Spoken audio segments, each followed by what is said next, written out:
Hello everyone.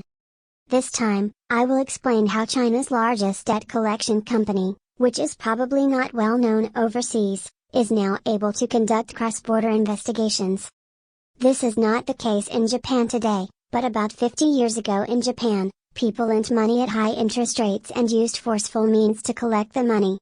I can't see it now because illegal collection is no longer possible after the legal development progressed. It is the Chinese Communist Party that proclaims to serve the people. 50 years ago, some people would have thought that there was no such thing as illegal collection in China, which is run by the Chinese Communist Party, which is supposed to protect workers from Chinese capitalists. These days, even elementary school students know that China is not a country that protects its people. Debt collection in China is highly systemized. Among them, there are also financial lending services for general consumers such as credit cards and consumer finance in China. Some people borrow money and are unable to pay it back, but the company that provided the loan, such as a credit card, does not collect it on its own. A company specializing in debt collection will collect from the general public who borrowed money. It is China that a huge company is doing this debt collection. This giant debt collection company is the key to this story. The company name is Nagao Group. The company was established in 2014 in Changsha, Hunan. The predecessor of this company was a law firm. The law firm was established in 2006, but it seems that the beginning was to undertake the collection of receivables, although it was legally processing non-payment of credit cards. It is believed that this business was very profitable, but in 2014, a company called the Nagao Group was established and became a huge debt collection company. The company tried to list on the US market in 2018, but was preparing to open the company information to list on the US market. However, in May of this year, the company announced that it would cease operations. The reason for this business suspension is the important point this time. Police from Anhui province came to Hunan province and detained a large number of Yongxiang Group employees. Not just a few, but as many as 179 employees were detained by the Anhui police. Some employees were actually arrested due to the large number of people, but it seems that there are cases where some are monitored so as not to move from where they live. The fact that a large number of employees of a company are under police surveillance or arrested means that the company is being targeted by the Anhui police.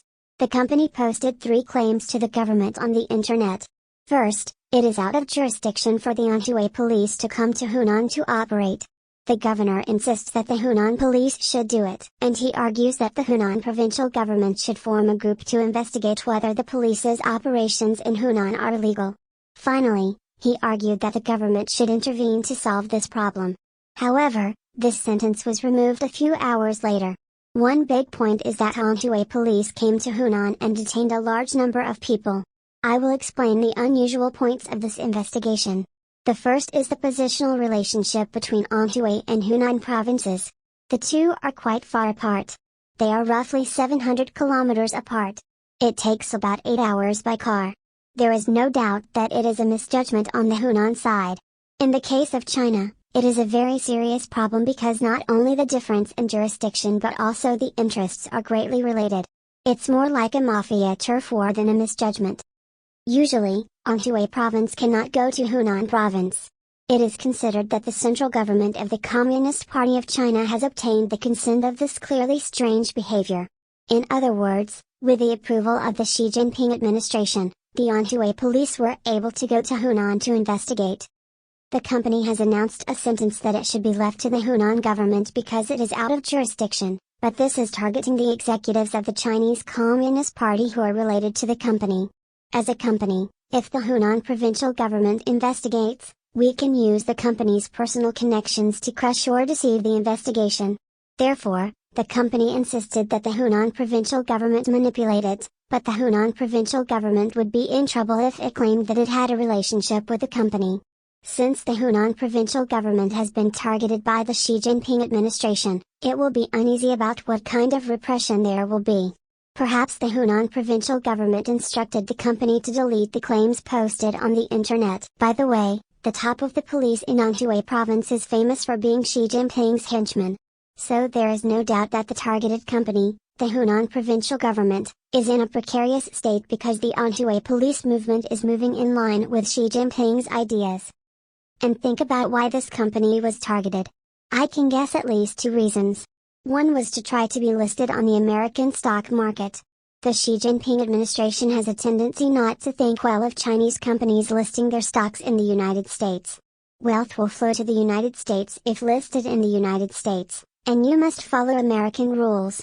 For example, disclosure of company information, audits by external organizations, etc. If you do something illegal, you will be penalized. Even if they are listed in the US, Chinese companies are mainly located in China, so information in China such as the number and amount of creditors in China will be exposed to the world. The Chinese government probably doesn't want the United States to overtake the data that shows the domestic economic situation. The other is that this company has a very bad reputation among Chinese people because of its violent collection. I get a lot of phone calls, collectors come to my place of work, and I ask my family and relatives for the debt. However, since we live in the age of SNS, the debtor's illegal activities will soon be made public. Still, the fact that this company is openly carrying out illegal collections means that it has close ties with the local government. By the way, the company claims that it has not done any illegal collection, but the government that made the collection has the authority to impose fines for illegal collection. In this case, the Anhui provincial government will get a fine. And if you handle a big case, you will get a reward in the police, so the motivation of the operating side will be high. As a field staff member, if we find illegal activities, it seems that money comes into our pocket, so our motivation is high. What is the real aim of the Anhui provincial government?